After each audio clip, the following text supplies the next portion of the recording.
We go back to my great-grandfather, Leroy Brooks, from Olathe, Kansas, born in 1862. I obviously didn't know him. But I can tell you one thing, he never came back from work at the end of the day and said, honey, I had a panic attack behind a mule today. I wouldn't have had to write the book called The Meaning of Your Life, Finding Purpose in an Age of Emptiness 100 years ago, because that's the way life was, actually. But now, people are buying the book because they say, what do I do? And the answer is live like Leroy, in a way. But that requires discipline. That requires focus. From LinkedIn News, I'm Jessi Hempel, and this is Hello Monday. A few years ago, I wrote a book. Maybe a lot of you remember it. It was the big dream of my life. And I remember that publication day came and publication day went. And I don't know exactly how I was supposed to feel about the whole thing. But I know how I did feel. Kind of blah. Empty. I mean, maybe you have felt this way about things that were really meaningful to you, at least outwardly so. The big successful moments. You think, isn't it supposed to feel a certain way? Arthur Brooks has a name for this. He calls it the meaning gap. It's that grand gnawing space between how any of us think we should feel in our lives and how we actually feel. Now, I just love talking to Arthur about this kind of stuff because as a social scientist at Harvard, he literally studies why we feel the way we feel and what we can do to feel better. His new book is called The Meaning of Your Life, Finding Purpose in an Age of Emptiness. And he joined me in the studio recently to break down exactly what I'm talking about, how we can find purpose and close those meaning gaps. Now, this conversation is really cool. It was recorded live originally and broadcast to premium members from our New York studio. You're going to hear some questions from the people who were there. And if you're a LinkedIn Premium member and you want to hear even more of it, well, you can see the extended version at the link in our show notes. Okay, here's Arthur Brooks. This is something that's on everybody's mind in the LinkedIn universe, but actually in the world. This is what we want. We want our lives to have meaning and purpose and significance, and let's go. Look, we've always wanted that, but I contend that we are at a moment where it actually feels harder than it has in the past in quite a while to name that meaning, to feel connected to that meaning. Why do you think we find ourselves here? Well, this is a big question that I've been dealing with for the past 5 years. I teach at the Harvard Business School. So a lot of the people who are watching us today from HBS, hello, you could have been, the culture. This is about hustle and grind, and that's been getting more so over the past few decades, especially when the tip of the spear has been technological. It's a great thing that we're able to talk to each other and talk to a lot of our friends using cutting-edge technology. And thank God for LinkedIn. That's actually created a lot of careers, to be sure. But when we mediate our relationships fundamentally through Zoom screens and social media, it does something to the way that we use our brains. In point of fact, neuroscientists are showing that when most of your relationships are mediated through technology, that you're using the wrong side of your brain that you need to understand the meaning of your life. And that's a big problem. Okay, so let me make sure that I'm understanding what you're saying here. So fundamentally underpinning this body of ideas is the idea that you have your left side of your brain and your right side of your brain. And one side of that brain is very good at identifying with the meaning. Right. And the other side of that brain's really good at the cell phone. Exactly right. That's exactly right. So this is the theory called hemispheric lateralization, which is a very simple idea with a very complicated name because that's how we get tenure in my business, of course, is something like that. This actually comes from the work of Ian McGilchrist, who's an Oxford University neuroscientist and philosopher. Sure. And what he shows in his research is that the right side of your brain is where you apprehend and understand mystery, meaning, love, happiness, all the complex stuff that you'll never be able to solve, but you can live with and understand that gives your life depth. Yeah. The left side of your brain is where you do the how to and what questions, not the why questions. These how to and what questions of technology and engineering and analysis and all the stuff they pay us for is really in the left side of our brain. And all the things that we're doing naturally when we're on our cell phones is on the left side of the brain. And that now dominates absolutely every part of our life. The average American, and this is probably true for all of our friends here who are not in the United States, looks at their their smartphone 205 times a day. And that means you're shoving yourself into the left side of your brain, and you're not even the part of your brain you need to even think about the meaning of your life. No wonder life feels empty for so many people. I'm consumed by the how-to questions, and my devices only make the answers to those more obvious, not necessarily easier, but more obvious, and they make me into what I would consider to be my identity, a busy person. Exactly. Homo economicus, working, not Homo sapiens anymore is what it comes down to. So the problem is that we have facilitated our way to become hyper-developed in this tendency. There's nothing shoving us back. It's funny because, we solved this little annoyance in life called boredom and created a major crisis in meaning. If you go back, and here's the great irony, if I go back a couple of generations, we go back to my great-grandfather, Leroy Brooks, from Olathe, Kansas. Born in 1862. I obviously didn't know him. But I can tell you one thing that he never came home and said to my great-grandmother, Mary Ellen. He never came back and said, from work, at the end of the day, and said, honey, I had a panic attack behind a mule today. And the reason is because his brain was integrated between the two hemispheres. He was not flooding his HPA axis. The adrenal glands were functioning normally. And when we use our brains in this modern way, which is quite abnormal, we have a lot of maladies. Now, why do we do this? Because Leroy Brooks's life was actually pretty boring from moment to moment. His life in general was super interesting. We've figured out a way to wipe out boredom and stay busy, which is what strivers do, and everybody wants to wipe out boredom, but we use our brains wrong, and ironically, our lives get kind of boring, don't they? I cannot tell you, right now, I am remembering how when I was a child, I would spend so much time in the state of just being bored at the supermarket with mom, following her around, up and down the aisles, bored because there was no one around to play with after school. And I can remember viscerally the feeling of that. I don't know that my children experience that in the same way. I want to go back to this big idea, this central idea that boredom is somehow a gateway back to meaning. Right. And to just point out the fact that the opposite of bored is busy. Right. And busy is the identity of a modern professional today. Right. It is. And a lot of people who are really justifiably proud of what they're doing, they're actually terrified of idleness. Yeah. They're running on a lot of fear is the way that works. Fear of failure, fear of having a catastrophe in their careers, fear of, and mostly fear of this idea of idleness. There's nothing that kind of scares the striver more. Strivers are very funny. I've studied strivers over the course of my career, and I talk about it a lot in this new book. They tend to have the same kind of childhood, actually. So this is going to describe a lot of very, very busy, very successful people that are watching us right now. Okay. They have great parents, but one of the things that their parents do that's not great in the parenting is that they give their kids love and attention when they do something extraordinary. Yeah. Like bring home a really good report card, or make the first chair in the orchestra, or make the baseball team, something extraordinary. And what your little synaptically plastic brain does, and by the way, Jessi, it's probably you and me we're talking about here too, yes, right? And a lot of you out there. Yeah, for sure, is that you learn this lesson that love is earned. Now, love isn't earned. Love is a free gift, freely given. Love is a grace. Anybody who makes you earn love doesn't love you. And we kind of all know that, but we're going through life as strivers, trying to earn love. We're trying to earn love from our bosses, trying to earn love from, the people that we work with, trying to earn love from our spouses. Yeah. Hey, I'm going to work a little harder. Do you love me yet? Yeah. Do you love me yet? And the result of that is that idleness feels like love will stop.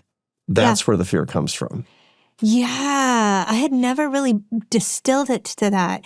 But this idea of sitting in the pause means that you're not doing the thing that was earning you the praise of the people that you depended on for love. This isn't supposed to be therapy, guys. I will move beyond this in just a second. But it is a sort of therapy because you're introducing this idea that if that is why boredom is threatening, well, we can address that. We absolutely can. And when you can't address it until you understand it. Yeah. Workaholism, which is very, very common in our communities, is actually downstream from a different pathology, which is addiction to success. This feeling like you're only alive when you're winning. And that comes from this pathology early in life that love is actually earned. This is the desire for love that keeps us on this hedonic treadmill of experiences, of victories again and again and again. And until we understand that, and if we don't understand that, we are going to use every technological means at our disposal, shove ourselves into the wrong hemisphere of our brain, and then say, why do I feel like my life is empty? Why do I feel like my achievements are actually not bringing that thing that I sought? I have sought all of these particular years. And then, God forbid, you get knocked off that treadmill. because the economy changes and your job goes away, that feels like utter catastrophe because there's nothing to fall to. I so agree with you. I can't believe it took us 10 minutes into this conversation to get to the idea of the hedonic treadmill. I want to bring in some subscriber questions. This one comes from Allison in Washington, D.C. Hi, Allison. Okay, so for people in career transition or rebuilding after a setback, right? How do you find meaning when the identity you built your work around is effectively gone? Yeah, no, and that actually, we have to recognize that identity, which is built around your career, wasn't a true identity. That was that was a hollow identity to begin with. And this is an opportunity. When it turns out that your entire ego, your entire sense of self has been hanging on a two-dimensional cardboard cutout of you, it's good to know earlier than later. It really is, because this will not sustain you at the end of your life. Your career will not keep you warm at night. Your career will not be by your bedside as you're taking your dying breath. This is just not the case. This is not a stable identity is what it comes down to. So what I recommend to everybody when they have a pause in their career, whether it's invited or uninvited, and this is super normal. This is one of the things that Bruce Feiler calls a lifequake. He talks about your life and transitions, and it feels uniquely unfortunate to everybody, but it's actually very, very normal. And the way that you have to readdress this, to reframe this is an opportunity for me to understand myself. Now, there's a philosopher that tells you how to do it. Okay, this is the practical moment. That's Josef Pieper, the great 20th century German philosopher who wrote a book called Leisure, the Basis of Culture. Okay, now he defined leisure as not chilling out. And so for everybody in LinkedIn, going to the beach is like okay for 2 hours, and it's like, I'm feeling idle. Nobody will love me anymore. I get it. Me too, sure. Right? But he talked about leisure as an opportunity to increase the depth of your soul and improve yourself as a person, to understand yourself deeply during doing things that people don't actually pay you for. And there's 3 silos to work on. If you get a pause in your career, treat it as an opportunity for spiritual deepening, for relationship deepening, and for learning something actually new. Treat it like something unbelievably serious. That's what he called leisure, as a matter of fact. A lot of people believe they have one career trajectory, and they actually don't. Now, there's a great psychological literature on the 4 types of careers. There are 4 types of careers based on 4 different psychological profiles. And we all think that there's one. I mean, my university thinks that you go from one job to the next, you change every 3 or 4 years so you can go up the chain and up the chain and up the. That's not how most people actually treat their careers. There are 4 types. Now, there's a couple of types that don't characterize very many people on LinkedIn. One is transitory, where you're just like, I don't know, I'm going to be a barista in Portland, Maine for a little while. Then I'm going to fall in love maybe and move to San Diego and run a surf shop. That's a transitory career where you don't work to live, or you work to live, you don't live to work. Yep. The job pays the bills. And another is a kind of old school, like your grandfather who had an expert career, which was 2% raise every year. It wasn't very hard. It was had a good work-life balance, et cetera. I did the same thing for 40 years. My dad taught at the same college for 42 years, for example, and that's completely different than my career. The 2 types that most LinkedIn folks are going to fall into is the linear career, which is the one I presupposed at the very beginning, and almost all people who find that they're burning out weirdly after 7 to 12 years, it's because they're not that.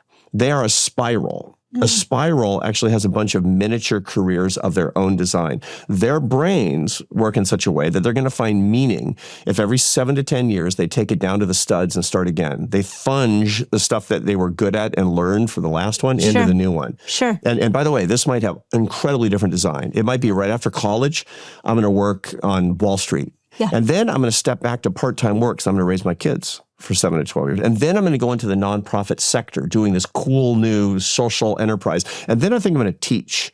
Right. And then after that, maybe I'll go back into business again. And that series of miniature careers protects against a lot of the grief that comes when you say, this was taken away from me. Maybe even I took it away from myself, and I don't know why. So that is the spiral. That's the 4th category. And I would say that is the category that this moment calls us to. This economic moment calls us to. This cultural moment calls us to. And a lot of people watching us today, I hope you felt seen for the first time in your career because you're spirals and you maybe didn't know it. Okay, another question. This one comes from Daniel in the UK. I've got this question too, Daniel. How do we manage and prioritize the avalanche of alerts, podcasts we should listen to, blog posts, emails, etc.? You and I both tell people to listen to our podcast. Yeah, of course.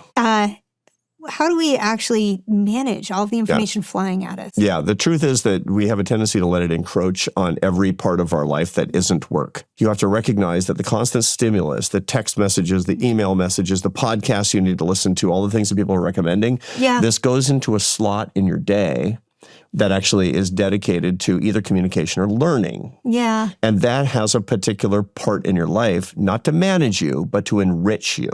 That's why you actually have to schedule it in the same way that you do everything else. It can't actually suck all the oxygen out of every moment when you're not actually just doing your day-to-day job.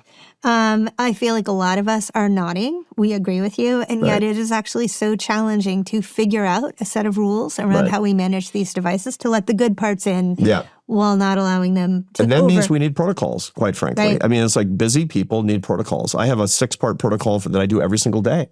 And it is not just about work. It's about the way that I take care of my health, the way I take care of my spirit, and the way that I'm a scientist. And so this is how I kind of think about things like that. But busy people have to do this. You have to program the things that you love and that you need, and not just programming in your job. So, we have to ask now, right? What is the 6-part protocol? I mean, in 30 seconds or less. Yeah, for sure. So I get up at 4:30. And again, don't turn off the podcast right now. This is not, but for me, this is part of the Brahma Muhurta, which in Sanskrit means the creator's time. Right. Getting up before dawn so you can experience the dawn. Very good for the brain, very good for productivity and for mood management.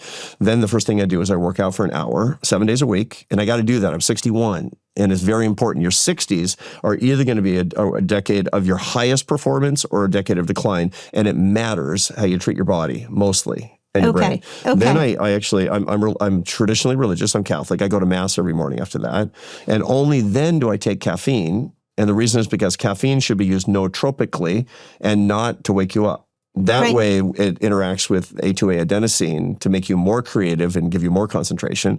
I eat a high-protein bolus, and then I get 4 hours of continuous creativity on the basis of that. I can actually work for 4 hours with concentration, which is twice as much as I could if I were leaving things up to chance. And so you do this every day? Yeah. I do this every day. Now, when I'm in New York, where we are right now, I can't go to Mass right after I work out because the churches aren't doing it in the way that they do when I'm at home, and so I'll go in the afternoon. So I don't make the perfect the enemy of the good. I want you to say that again, because anybody who just heard 4:30 in the morning and thought, well, that'll never be me.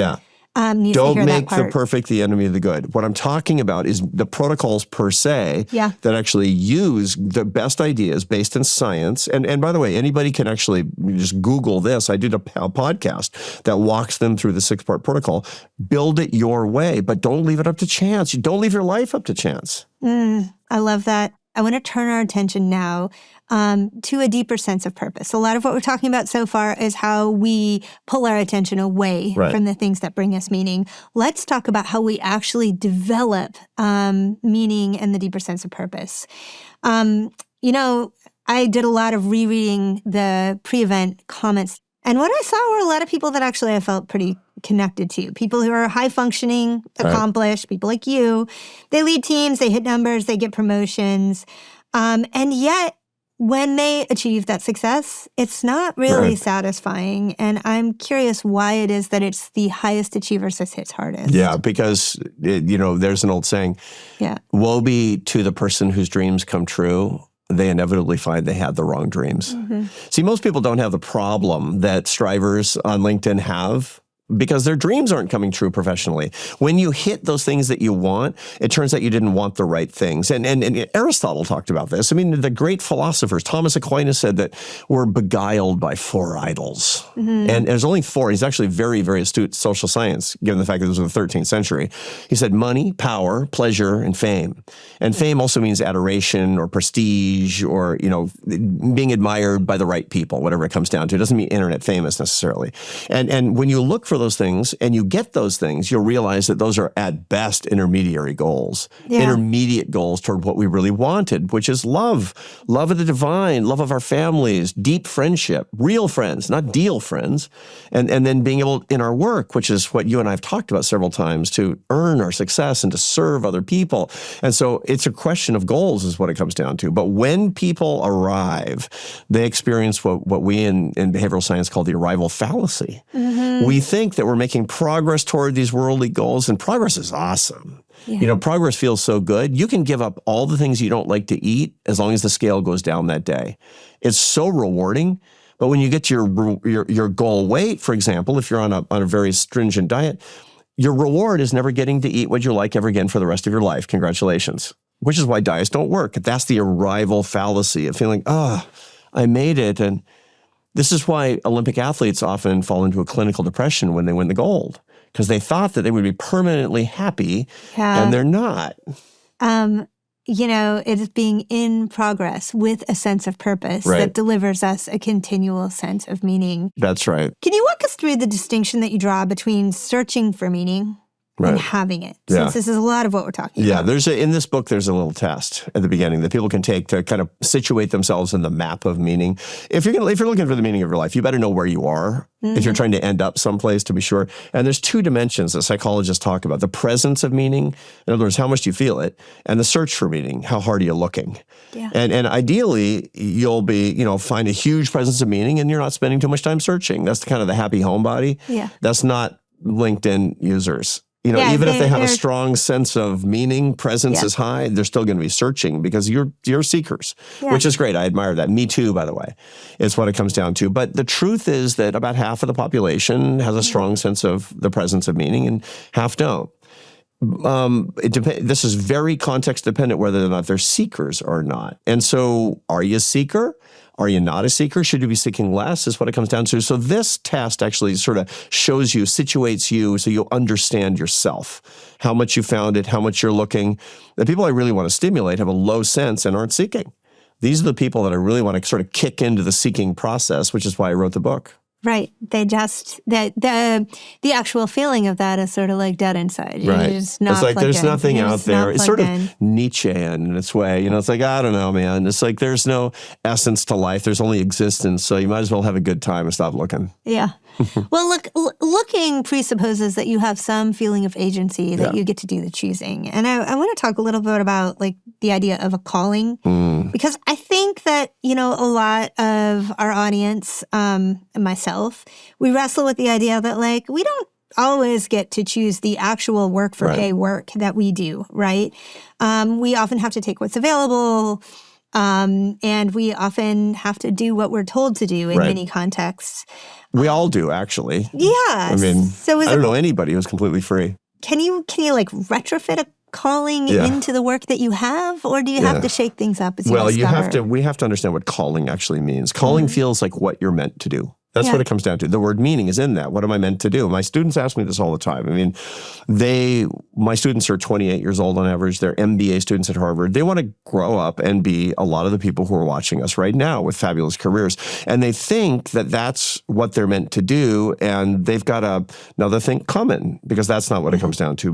What you're meant to do is really based on two qualities of your career or job at any given time. Number one is the feeling like you are creating value with your life and value the lives of other people. That's earning your success. And you have to be acknowledged and rewarded for value that you're creating, which is why merit-based systems are great. And tenure-based systems, trust me as an academic, are not great for morale. And loyalty-based systems are the worst, like if you kiss up to the boss. And the second aspect of a calling is service, is believing that you're needed. The essence of dignity is to be needed, which is why you treat your kids as an asset to develop. Your and my kids are very expensive. Yes, they are. Actually, my kids are off the payroll. Your kids are still on the payroll. But that you treat them as assets to develop and not liabilities to manage. Yeah. They play different roles in the P&L than somebody who you're trying to get off the books at some point, that's actually a great metaphor. It's what it comes down to. So, but service to others means that you're needed by somebody. So that's what to look for, and that's what to manufacture, even if the current job isn't the be-all and end-all, isn't what you were hoping it was actually going to be. How to make it into more of a calling is to look for how can I create value and how can I serve other people. That will feel more like a calling all day long. I love that, particularly the service aspect of it. Okay, this question comes from Satya in Canada. For someone who is competent in their field but searching for more meaning, what's a question we should ask ourselves to discern whether we're moving toward a true calling or just chasing comfort and compensation? Okay, well, this gets into, we were talking about this a little bit before the podcast. Yeah. How do you know? And it turns out you've got almost anybody who's past 25 and certainly past 45 or 50. Yeah. Has the data to know the answer to this question. And so this is the question that people ask me all the time. I have these opportunities. Which one should I take? Here's how you know. It's based on your gut. So you have 3 gut-based knowledge sources Yep. when you're looking at an opportunity. Here's what they are.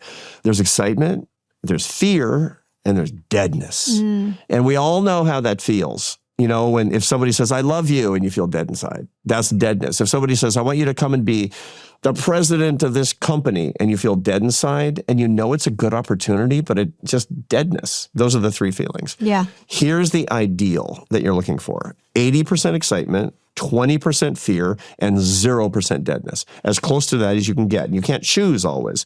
But you don't want something that's really smart on paper that's 25% deadness. You don't want something that's 0% fear. Why? Why do we want these proportions? You want a lot of excitement for the obvious reason. Sure. You want about 20% fear because less than that, and you're going to be bored in 2 years. Sure. I have the data on that, but everybody knows it's true. And it means a 20% chance of the actual possibility of failure. Right. Or you're not going to be in the game, and you're not going to learn and grow, and it's not going to actually meet your expectations. And 0% deadness. And then when you're in a job, how do you know when to quit? If you can. And the answer is because those proportions are diverging too much. The deadness is creeping up. The fear is going down, is what it comes down to. So it's not just at the outset. That needs to be where you are in order that's the zone. To realize meaning in your career. Right. Hear that, Satya? You have a formula. Okay. So here's something that I want to understand. The people in our audience, we've done the work. A lot of us have journaling practices. We meditate. We read every framework. We're very invested over here. We're not uninformed. Your prescription at the end of the book is almost deliberately simple, right? Love deeply, serve others, embrace beauty, suffer wisely. So this doesn't feel new. Why are we still learning this lesson? It's interesting because I mentioned my old great-grandpa, Leroy. What was normal for him no longer is today. We need to live something like an old-fashioned life, but that takes effort because we don't do that automatically is what it comes down to. The fact is that we are pushed continuously out of the parts of the brain that we actually need, out of the practices that we require for us to understand the meaning of our life. So I wouldn't have had to write the book called The Meaning of Your Life, Finding Purpose in an Age of Emptiness 100 years ago, because that's the way life was actually. But now, people are buying the book because they say, what do I do? And the answer is live like Leroy in a way, but that requires discipline, that requires focus, that requires protocols in a weird way. And all the people who are watching us right now who are super ultra connected, who can wind up being absolutely automatized by the technology that can become subject to or subjugated to the machines, they need to break free on purpose and live in this particular way, to understand the nature of their suffering as opposed to trying to avoid it through distraction, by falling in love in real life as opposed to simply trying to do electronically mediated courting and all the things that we actually do that suck the life and meaning out of life. So if progress feels like it should be, that we have managed to figure out how to avoid suffering, we're missing the fact that it is our suffering that is the gateway to our humanity. There's so much truth in exactly how you beautifully put it. And even more neuroscientifically, the work of Richard Davidson at University of Wisconsin shows that the right hemisphere of the brain mediates suffering, which is the same part of the brain that mediates meaning. Which is why I could ask anybody who's watching us right now, when did you find the deepest meaning of your life? Think through a time in your life when you found that. Nobody says that week at the beach in Florida. They say it was when my mother died. It was when I lost my business and I survived. Right. People will tell me about terrible times in their life when meaning visited them because they couldn't avoid the suffering and they submitted to it. Suffering is pain multiplied by resistance to pain. The Dalai Lama taught me that formula, that suffering equals pain multiplied by resistance. If you spend all of your energy trying to eradicate your pain, you will actually never find meaning because that comes from, eradicate some pain. I'll take a Tylenol if I need to. Sure. But I try to spend more of my time trying to lower my resistance to pain such that even if my pain is high, my suffering is not. That was Arthur Brooks. If you haven't already, check out his latest book. It's called The Meaning of Your Life. And if you're a premium member and you want to see the full version of this conversation, well, it's linked in the show notes, so check it out. I'm Jessi Hempel, and this is Hello Monday. Thanks for joining us. I'll be right back here in the studio again next week. Hello Monday is a production of LinkedIn News. The show is produced by Rachel Karp, Ava Ahmad-Beghi, and Adam Yates. Sarah Storm is our senior producer. Sound design and engineering by Asaf Gedron. The show is mixed by Tim Boland. Our theme music was composed just for us by the mysterious Breakmaster Cylinder. Michaela Greer is a friend of the show forever, as is Victoria Taylor. Kyle Ranson-Walsh is editor-at-large of editorial graphics. Dave Pond is head of production and creative operations. Courtney Coop is head of original programming. Dan Roth is the editor-in-chief of LinkedIn. I'm Jessi Hempel. This is Hello Monday. See you next week.